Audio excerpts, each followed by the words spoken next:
Good afternoon all. Are we all ready to kick off? Severe tropical cyclone Zelia is a very dangerous Category 5 system that will cause significant impacts. The destructive cyclone core is currently crossing the coast to the east of Port Hedland. At midday Friday, the centre of the system was around 65 kilometres to the northeast of Port Hedland and moving southeast at around 11 kilometres per hour. The very destructive core of the system, the area around the eye of the cyclone, is impacting that coast, as I said, to the east of Port Hedland now, bringing very destructive wind gusts up to 290 kilometres per hour and intense rainfall and flooding. Port Hedland is not expected to be impacted by the very destructive eye wall winds, but damaging to destructive wind gusts are still likely this afternoon and into this evening. On the eastern side of the tropical cyclone track, a dangerous storm surge is possible, which could cause flash flooding of coastal areas. However, the storm surge risk in line with the movement of the cyclone is greatly reduced for the Port Hedland area. This system is producing very heavy rainfall, with rainfall totals expected to be 200 to 300 millimetres over the next 24 hours, with 3-day totals up to 500 millimetres possible. We have already recorded totals over 300 millimetres. This heavy rainfall, falling on already wet catchments, is likely to result in flash and riverine flooding. Flood watch and warning areas extend from the Gascoyne and through the Pilbara regions, with flood warnings already current for the De Grey and Pilbara coastal rivers. As the system continues to move south, it will weaken and winds will ease. Although damaging winds are expected close to the path of the cyclone as it moves all the way through the interior towards Tom Price and Paraburdoo. And these winds are expected to continue through to Saturday in those areas. This is a very dangerous system that will cause those significant impacts and are causing those impacts as we speak. We urge people in the Pilbara to stay informed to the latest advice from the Bureau and Emergency WA and heed the advice from emergency services for both the tropical cyclone and the flood warnings. Thanks. I'll hand over to the Commissioner now. Thanks, Matt. So good afternoon. With Cyclone Zilia crossing the Pilbara coast, our emergency services focus shifts to dealing with the impacts of the destructive weather from this system. We're ready to deal with the aftermath of the cyclone, which will pack 290 km/h winds and dump more than 500 millimetres of rain through the Pilbara. It is critical that impacted communities don't get complacent because the hazards won't ease once the cyclone has passed. Conditions after a cyclone can be just as dangerous as the cyclone itself, including damaged buildings, fallen power lines and debris. It is extremely important that people remain indoors until the warnings change on Emergency WA. Download the Emergency WA app or monitor Emergency WA to stay up to date, and warnings will also be broadcast on ABC radio. If your home is badly damaged and you can't safely fix it yourself, you can call the SES for emergency assistance on 132 500. If the matter is life-threatening, you should ring 000. DFS has already received 37 calls for assistance across the Pilbara over the last 2 days, and happy to take some questions. Is there any chance is there any change or update to those remote Aboriginal communities that chose not to evacuate? No, not at this point, other than, yesterday, all of those remote Aboriginal communities were contacted or visited by either DFS staff or WA Police.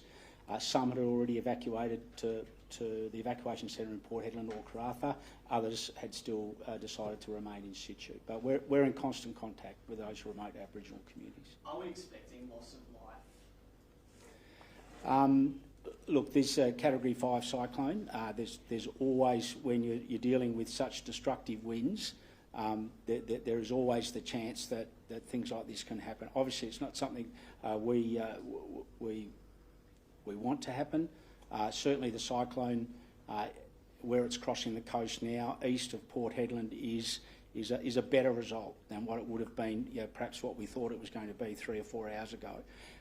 But importantly, as we saw yesterday with the truck driver, when his truck got washed off the bridge, the flooding can prove to be just as deadly as the passage of the winds from the cyclone. So really important people are following the warnings on Emergency WA. Don't go into floodwaters, don't let your kids play in the floodwaters as we get through the passage of the cyclone. Have there been any concern from DFES about people driving around in the community despite having that shelter-in-place advice? Nothing's been reported to me at this point. We do know that in previous cyclones we have had issues with this in communities, as have the local community people, but nothing's been reported to me. How long do you expect you'll be dealing with the aftermath of this system? Yeah, so the flooding impacts we expect to be significant as the system tracks down to the southeast. 500 mils of rain or more through that area, and as you heard Matt say, already saturated catchments. In terms of inundation possibilities through some of those either remote Aboriginal communities or Marble Bar, Nullagine, and these sorts of places, then we'll deal with those things as they happen. We've got a whole raft of resources ready to go should they be required, and those,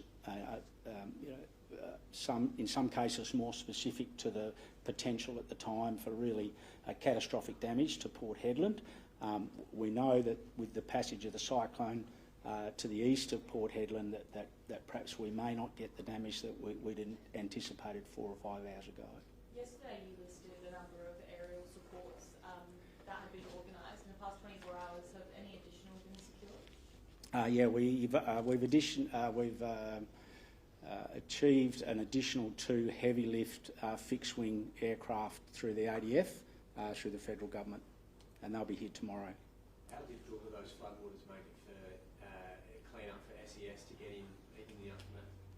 Yeah, which is why we've got a number of over 8, 9 aircraft now, and the ones that are of best utility at the moment are the helicopters. So we can helicopter crews in.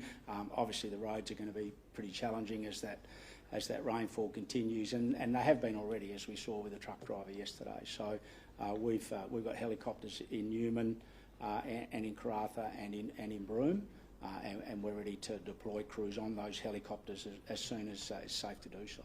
And is that where SES workers are based now?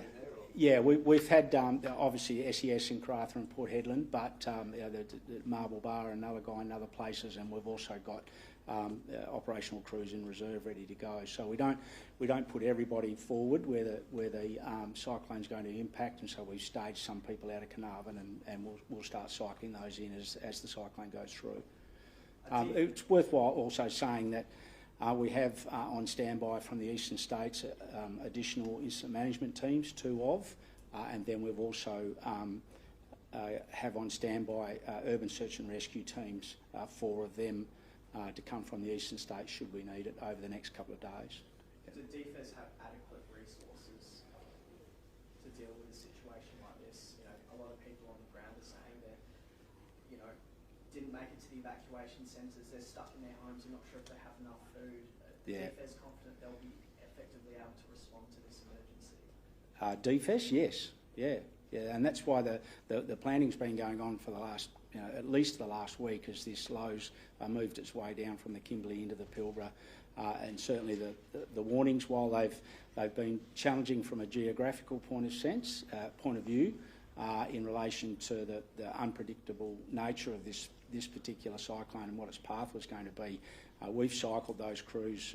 Initially they were all up in the Kimberley, and they've moved their way down into the Pilbara, and we've got those additional crews available to come either from Perth, from Carnarvon, or from the east if required.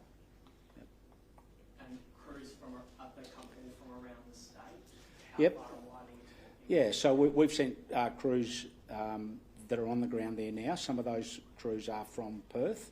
Some of them are the regional crews that are there in the Pilbara already, and that's a normal model for us. That how we would respond is that we would use or supplement those regional resources in the first instance, and then as they get through their fatigue period, then we would bring in additional resources from other locations. What are the capabilities of those two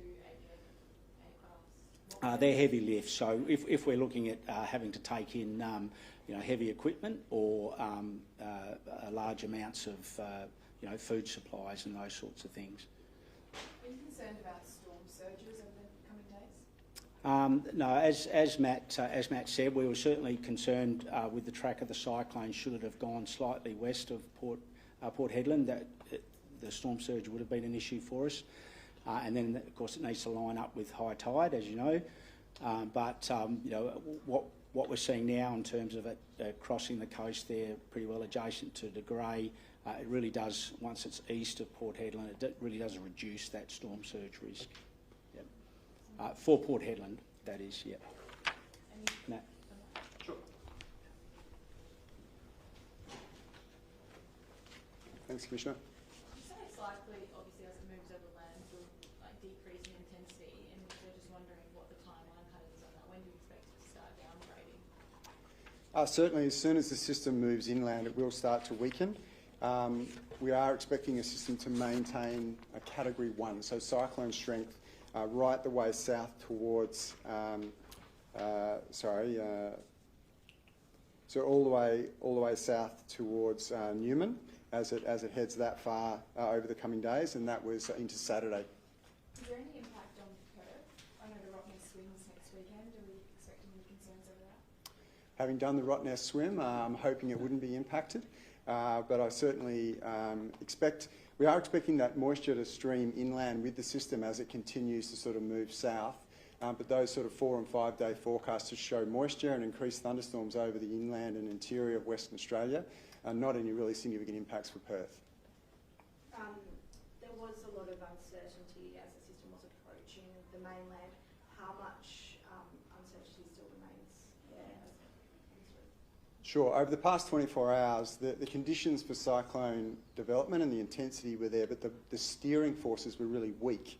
Over the last sort of 12 hours, the steering has become consistent and moving that system to the south-southeast, and we've certainly seen that on the sort of satellite and radar imagery at the moment. Now, that steering continues to be fairly consistent and moves the system basically down that Great Northern Highway through the interior, like I said, as we move through to Saturday and beyond.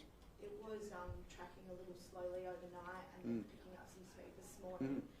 How fast is that system moving now? Do you see that update on that? Overnight it was moving in around sort of very slowly, and then through the morning it picked up to around 8 kilometres per hour, and as it's crossing the coast, the best indications we have is sitting around that 11 kilometres per hour and moving towards the south-southeast. And confident with it lining up with the tide times? Yeah, certainly the high tide was at midday and then again at midnight tonight. So those tides are about a metre below the highest tides of the year, right? So the sort of storm surge immediately to the east of the system, where it's really most pronounced, was expected to be up to 2.5 metres above the normal astronomical tide. So a very significant storm surge on the eastern part of the system, but as the Commissioner said, fortunately with the system tracking that little bit further east, the major population centre around Port Hedland are very much less likely to be impacted by that significant storm surge. There were some people, images of people surfing out in the waters in recent days. What do you make of that sort of behaviour, considering how dangerous these waters can be? Well, I wouldn't make much of it at all. I would suggest that with all the warnings that are out there, that people heed the advice from emergency services, stay up to date as those warnings change. Do you know the last time a Cat 5 hit both Pilbara and also Port Hedland specifically? The last Cat 5 was Ilsa back in 2023, and before that George in 2027. I don't have the exact numbers on when a Cat 5 may have hit Port Hedland in the past, but those two are the most recent that people may remember. Sorry, that was 2017? 2007 was George. Okay. Yep, 2023 was Ilsa. And just on Category 5 tropical cyclones, someone said that they were quite rare. How frequent are they? Are you looking for them Certainly, looking at longer-term projections in terms of climate and the warming sort of waters that we're seeing currently and are expected to continue, the research and the early indications are that there's not a big impact on frequency, but there is a potential impact in intensity. So there is potentially a higher chance of seeing high category cyclones because of that high temperatures, both in the water as well as the atmosphere. Pardue saw 400 mils of rain in about 48 hours. Are you aware if that's a record at all? Actually, I did just touch base with our climate team to look at all those records, and it looks like the initial outcomes are that we will see sort of multiple day and potentially single day records from this event, but we have to confirm those numbers. Some of the 3-day totals that I've got are 580 millimetres at De Grey, 518 millimetres at Pardue over the last 3 days, and Port Hedland itself with 219. And over the past 24 hours, De Grey having 261 millimetres, and Pardue with 218. Thanks.